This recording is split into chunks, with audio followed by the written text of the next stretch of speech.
Adeptes de la grande toile, bonjour! Aujourd'hui, nous allons quitter la Terre à bord du vaisseau interstellaire Venture pour retourner sur la luxuriante Pandora. Parce qu'à l'heure où James Cameron prépare non pas une, mais 3 suites à Avatar, le projet des aventures de Jake Sully continue d'alimenter les sites cinéphiles, les forums et même les discussions dans les repas de famille. Eh oui, chef-d'œuvre intemporel pour les uns, fable écolo naïve et sans grande originalité pour les autres, 7 ans après sa sortie et son giga carton au box-office mondial, il semblerait qu'on ne soit pas encore arrivé à un consensus sur le cas d'Avatar. Alors bon, c'est sûr que c'est pas dans une vidéo de quelques dizaines de minutes qu'on va régler la question. Excuse me, this is my video log here. Mais je peux quand même essayer d'expliquer pourquoi Avatar continue encore et toujours de me fasciner.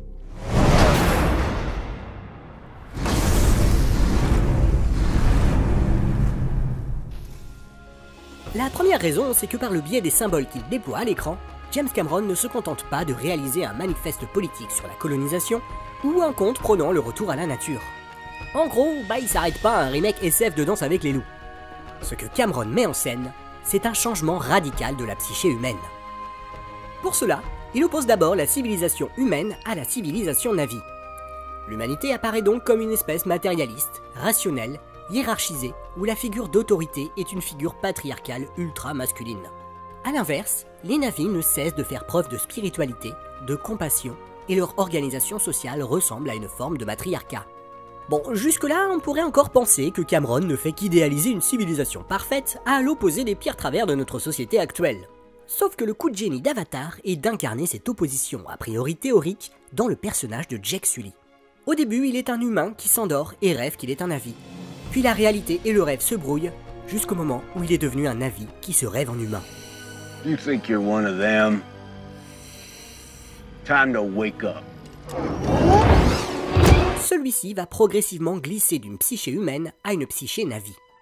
Cette façon d'opposer deux conceptions de l'existence au sein même de la psychologie d'un personnage rappelle alors la théorie de la bicaméralité du psychologue américain Julian Jaynes, et surtout de l'utilisation qui en a été faite dans la culture populaire.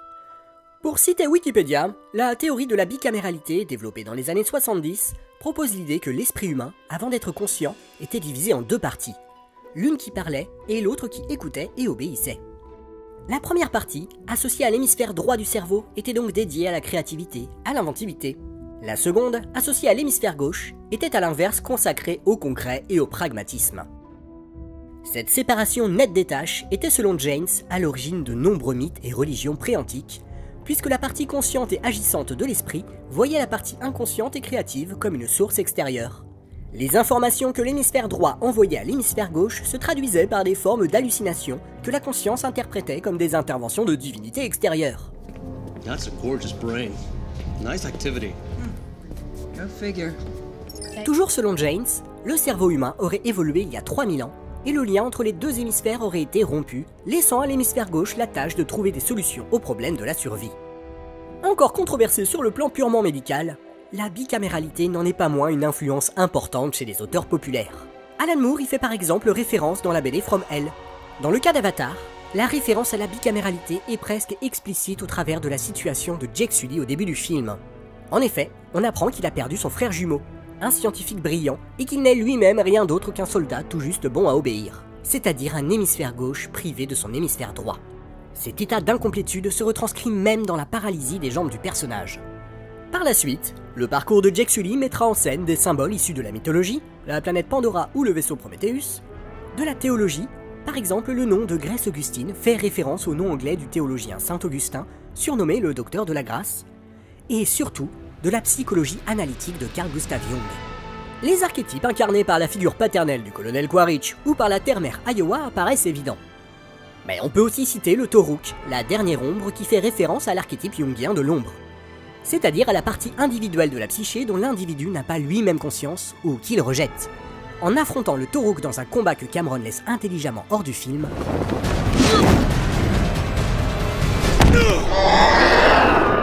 Jake Sully reconnaît et assume enfin pleinement tous les aspects de sa psyché, ceux de l'hémisphère gauche et ceux de l'hémisphère droit. Cette évolution est d'ailleurs rendue possible par la scène du baiser avec Neytiri, où la connexion perdue entre l'hémisphère gauche, à savoir Jake Sully, et l'hémisphère droit, Neytiri donc, est littéralement rétablie à l'écran lorsque les personnages établissent un lien psychique. Take your hair and stick it in me. Stick it in me and ride me. Ride me, Turak Makto, like I'm the last Palalac on Pandora. Avatar apparaît alors comme le récit d'une transition dans la civilisation humaine. Le moment où celle-ci retrouve, au moins symboliquement, l'usage de son hémisphère droit et se reconnecte donc à l'art, au rêve, à la magie, à ce qu'on désigne couramment par la part féminine de sa psyché. Il n'aura échappé à personne que cette correspondance entre la psyché de Jake Sully et celle de toute l'humanité est soulignée par la capacité des Na'vi à se connecter à la conscience collective de l'énorme cerveau que forment tous les êtres vivants sur Pandora. Et c'est pour toutes ces raisons que Michel Cazenave, philosophe et spécialiste de Jung, pouvait écrire qu'Avatar est le signe d'une remontée du féminin qui travaille l'Occident depuis 50 ans, qui a déjà eu lieu au XIIe siècle et dans une certaine mesure à la Renaissance. Mais attention, les qualités d'Avatar ne se limitent pas à l'érudition de ses références, à sa capacité à les articuler ou même à la teneur de son propos. Congratulations on Avatar. You know, there were sections of it that reminded me of Three Amigos. You picked up on that. That's great. Ce qui fait à mes yeux la grandeur d'Avatar, c'est que le film de James Cameron est, excusez du cliché, une véritable proposition de cinéma totalement cohérente avec son discours. Eh ben ouais, quitte à faire un film mettant en scène l'avènement d'une humanité nouvelle, autant faire un film dont la forme même reflète cette nouvelle humanité, ce nouveau regard dont il est régulièrement question. Well, if I'm like a child, then, look, maybe you should teach me. Sky people cannot learn, you do not see. Then teach me how to see. No one can teach you to see. Whoa. Là où Titanic mettait en scène la fin d'un monde et d'une époque au travers d'une sorte d'état des lieux de l'art cinématographique de la fin du XXe siècle, Avatar est le film d'un nouveau départ pour le cinéma. One more question, Mr. Cameron. Was the sinking of the ship an attempt to foreshadow the forthcoming sinking of the tech market in 2000? No. Actually, I just wanted to make young girls cry. Can I get some of the Sour Patch Kids? Alors on pense évidemment à la volonté de Cameron de repousser les limites technologiques du cinéma, que ce soit dans le perfectionnement des techniques de cinéma virtuel déjà employées par Robert Zemeckis, ou dans la conception des standards pour la 3D qu'il contribuera grandement à faire adopter dans toutes les salles de cinéma. Amazing. But eventually you won't even need actors, right? In 5 years, we won't. Kidding. Mais là n'est pas l'essentiel. Ce qui est vraiment décisif dans l'apport d'Avatar au 7e art, c'est la régénération du grand récit de cinéma. À l'heure où le western ne saurait être que crépusculaire, où le space opéra ne saurait se prendre au sérieux, où le mélodrame et ses sentiments exacerbés a été relégué à la marge, Cameron a délibérément décidé d'embrasser ces genres hautement cinématographiques pour concevoir Avatar. Avec son film, Cameron nous invite à trouver un nouveau regard, une nouvelle nature de spectateur qui nous permettrait de moderniser et de réactualiser les images qui ont servi de mythe fondateur au XXe siècle. On peut voir un exemple parfait de cette démarche dans la scène du baiser entre Jake et Neytiri.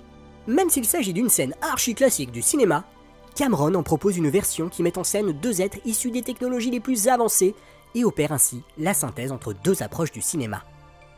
Alors que le début du film, avec ses acteurs filmés avec une caméra, nous montrait Pandora comme un monde hostile et dangereux, qu'on ne peut observer qu'à travers les volets des fenêtres d'un camp dont l'ouverture joue presque le rôle de diaphragme pour une caméra, la performance capture donne pleinement accès à Pandora, dont le spectateur peut alors faire l'expérience sensorielle. En reprenant une figure de style classique, la scène du baiser symbolise la réconciliation entre le classicisme évoquant le western du début et la modernité des séquences chez les Na'vi. La scène est également un pivot narratif du film, puisqu'à partir de là, Jake Sully se considérera plus comme un Na'vi que comme un humain, reflétant ainsi le souhait de Cameron de créer un spectateur nouveau qui embrasse tout autant les nouvelles possibilités du cinéma que les mythes fondateurs de ce médium. You crossed the line. Dès lors, on ne s'étonnera pas de voir dans Avatar des références au serial, au pulp, à la science-fiction du début du XXe siècle, John Carter of Mars en tête. À tout cela, on n'oubliera pas d'ajouter une influence primordiale, la filmographie de James Cameron lui-même. Comme le montre bien son témoignage lors du procès en plagiat qui lui avait été intenté, Avatar est la somme de toute la carrière du réalisateur. Dès Chrysalis, son tout premier scénario, Cameron racontait l'histoire d'un homme coincé dans un fauteuil roulant qui va faire un voyage transcendantal dans son propre esprit. Il se retrouve ainsi projeté dans une forêt extraterrestre qui n'est autre que le premier brouillon de Pandora. Comme Jake Sully, son voyage le conduira à redevenir un homme complet. Les contours de la future Pandora se précisent ensuite avec le scénario de son premier court-métrage, Xenogenesis, dans lequel il décrit une planète bioluminescente avec une atmosphère mortelle pour l'homme. Il y puisera également une partie de la faune et de la flore de Pandora, et l'un des personnages servira de base pour les futurs Na'vi. Dans Avatar, on retrouve également l'armée de mercenaires à la solde d'une compagnie privée d'aliens, mais aussi le combat final opposant un humain dans un exosquelette et une créature organique. Une référence qui n'a pas échappé à James Horner, puisque le compositeur n'hésite pas à citer sa propre BO d'Aliens dans Avatar.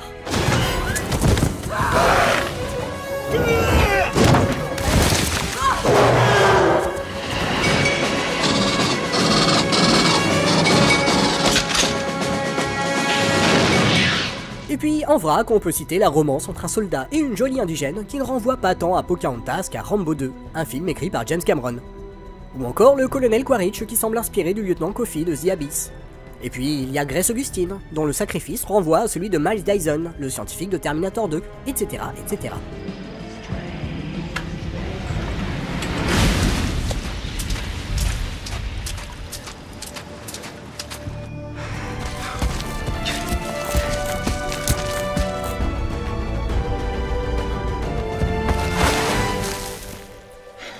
Avec une ambition folle dont seul Iron Jim pouvait faire preuve, James Cameron a donc tenté de créer un film aussi personnel qu'universel, une synthèse entre la créativité du film d'auteur et la tradition du film de genre.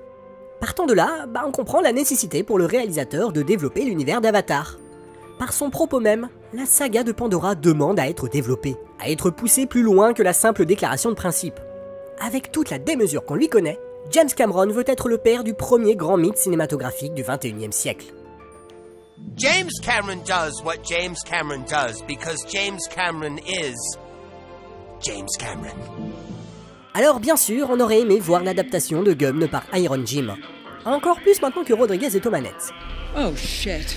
Mais au vu de la hauteur des ambitions de Cameron, on a quand même très hâte de savoir ce que nous réservent les mystères de Pandora. Voilà, c'est tout pour aujourd'hui. Si cette vidéo vous a plu, n'hésitez pas à la partager, à vous abonner à notre chaîne, ou éventuellement à nous donner quelques sous-sous sur notre compte Tipeee. A bientôt! James Cameron, explorer of the sea, with a dying thirst to be the first to